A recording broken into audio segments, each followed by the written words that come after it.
Hi everyone. Today I'm going to start off my presentation with a story. There was once a student who received a letter from home, and as he was reading the letter, he immediately got super upset, and the teacher noticed.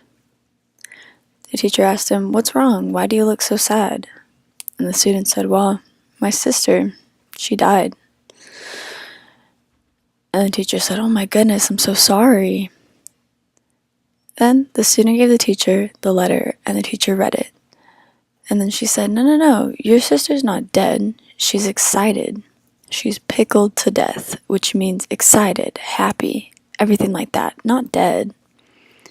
The student went, "Oh, I was really confused, but that means she's happy? Oh, I'm so relieved." Now I want you all to remember that. Today I'm going to explain the history, because in order to understand now, you need to understand the history. Deaf education a long time ago, around 1817, started with deaf educators setting up schools, such as Laurent Clerc and Gallaudet. They came together and set up their own kind of school, and over time, students came to study and learn. Many graduated, and then they went off to set up their own schools for deaf education, places like New York or Philadelphia, and spread across the country. Different deaf institutes were set up all around, and you can imagine how many schools that there are for deaf people in big deaf communities. Now, hearing and deaf people signing in those days, their skills were very well, as they could communicate very, very well amongst each other. But as time went by, around 1880, in Italy, they posed a meeting and got together in Europe to talk about deaf education.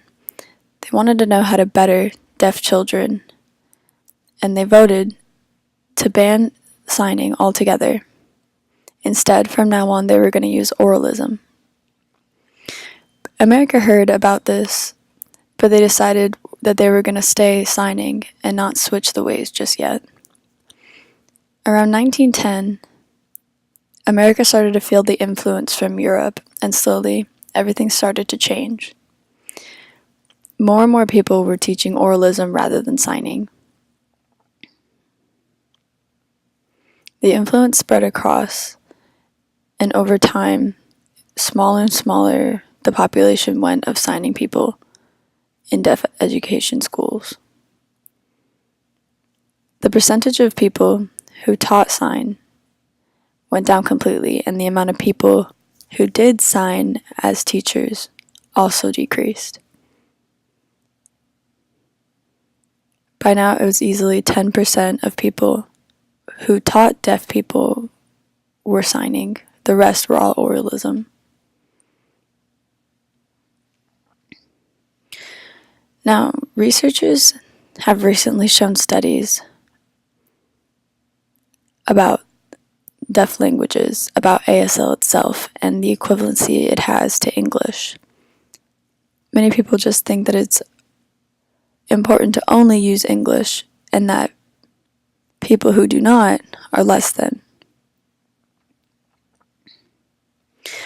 But now, people were talking about making ASL for sure a language, which made deaf people feel happy.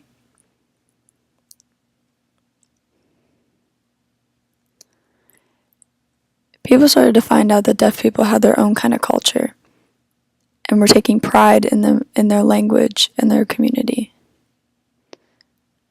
And as time continued, deaf people were looking back at the oppression that they received, that they otherwise did not realize was oppression. The different labels and the words that were used to describe them, such as hearing impaired, or using things like a TDD, back then were okay to them, and they understood. People said that they had a communication disorder, which they also accepted. But now, as they're finding different things out and the culture is changing, they're looking at that and realizing that that is not right, and that they should be able to identify themselves rather than what everyone else is saying. Slowly they started to change things, such as hearing impaired. Instead of saying that, they'd say they were deaf. Instead of using a TDD, they would use a TY.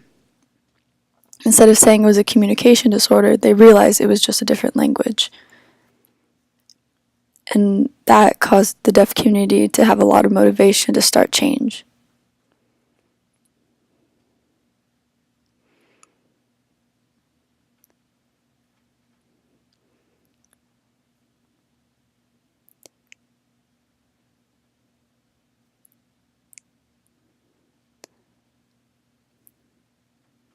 Hearing parents with deaf children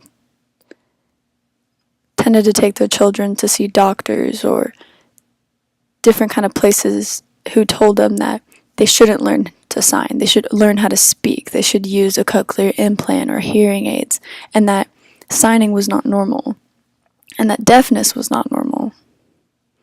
So they wanted to try to find ways to fix them.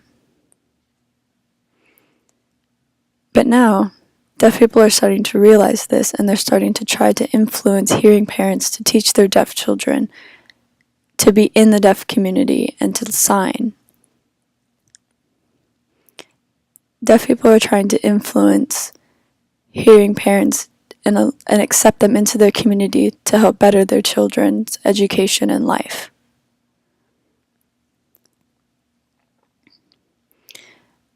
They're opening to accept them and to take ASL and teach them, and to allow hearing people to have the same skill level of signing as deaf people.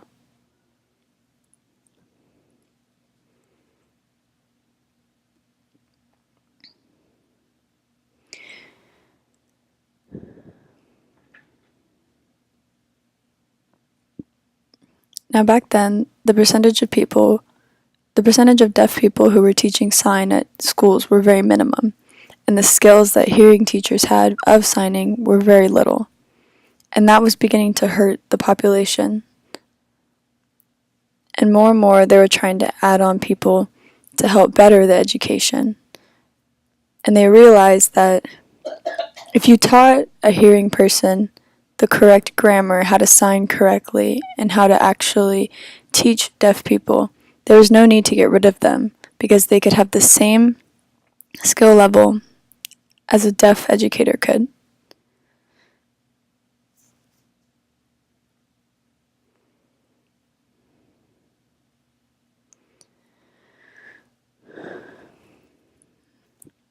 All the way from then to now, we all realized that English is very important. Before, it was very important to just read and write, and that was the only thing that they would teach, because they thought that was the only importance.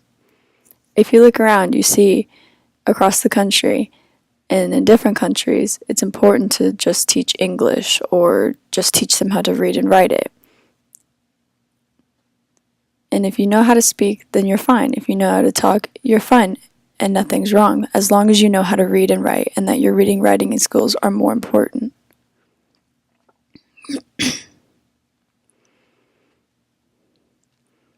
Deaf people today are realizing that ASL2 is important, and that it is important to have both skills in English and ASL, which is called bilingualism, which means that you have fluency in 2 languages.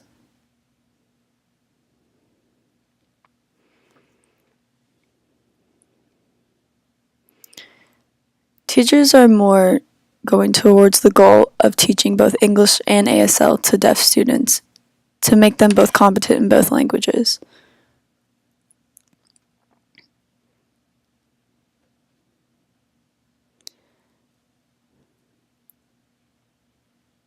It's important to want to share the language among the deaf community and have both instead of just having one or another, or not being taught it in other places than just school, instead having them be learned by their social peers and learned by family, instead of just learning something and then going home and being taught something else. Deaf people realize that English is very important, and that we have to figure out ways to learn English by using ASL and by reading, by helping explain.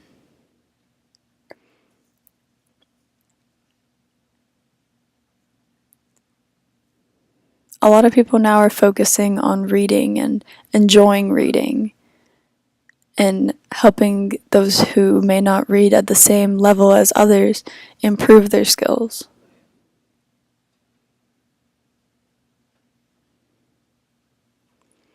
If you never read before, then you can't read. If you don't read, that doesn't mean that you're not a good reader. It just means you don't read as much. So when learning English, it's important to read to gain the skills to read.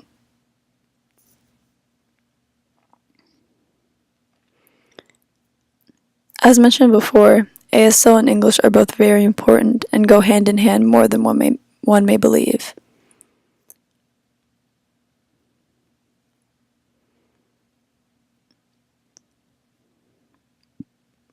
Having literacy means what exactly? It means that a person can look at the world and understand. They can see the change, they can see different things happening.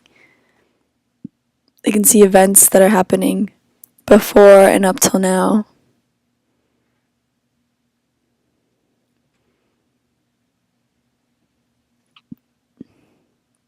And they're using literacy to explain themselves and the world around them.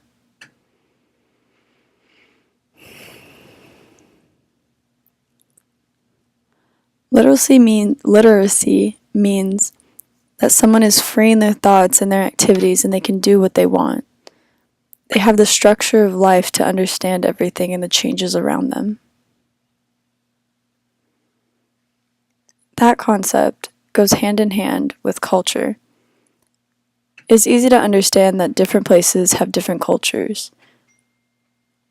And it's important to know that if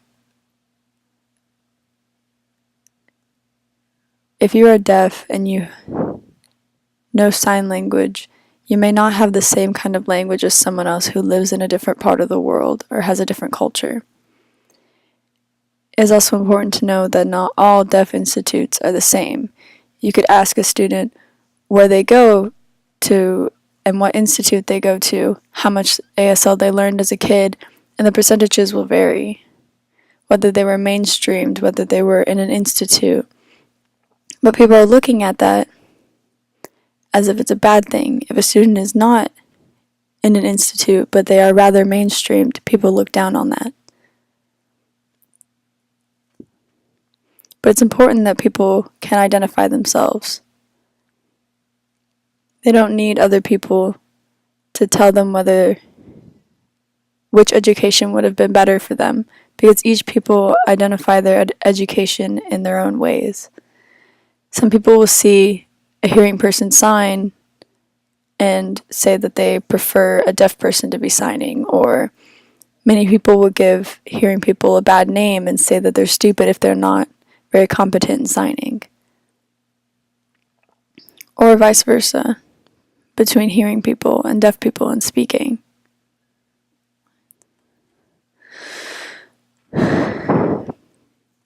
Most people believe that deaf people's language competency will grow more if they're put into a mainstream school. However, the communication barrier is way too thick, and people can no longer communicate in the same way that one would be if a deaf student went to a deaf institute.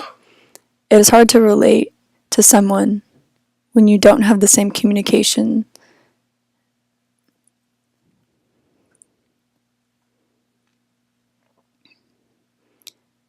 When a deaf child is put into a mainstream school in this matter, it is hard to find a good support system.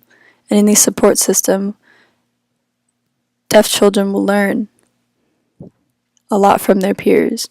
And if they don't have that, they will not learn the same that one may at a deaf institute.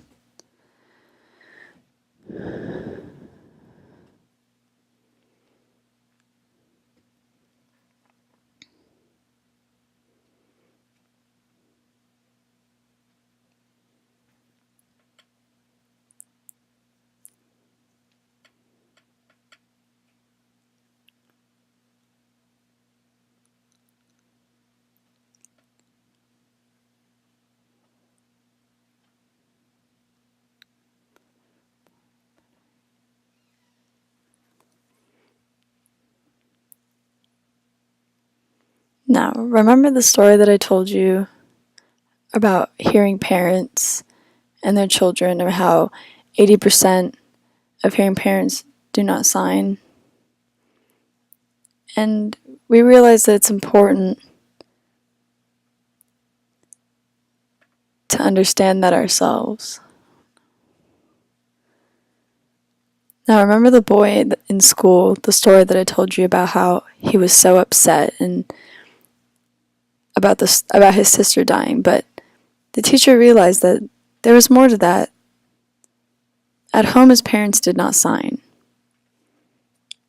His parents didn't communicate with him very much, if ever.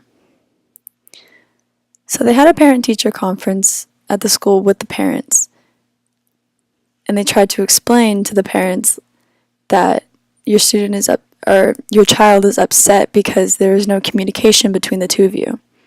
Now, a couple weeks later, the child came back happier than can be, and the child said, "My parents, they're finally learning how to sign."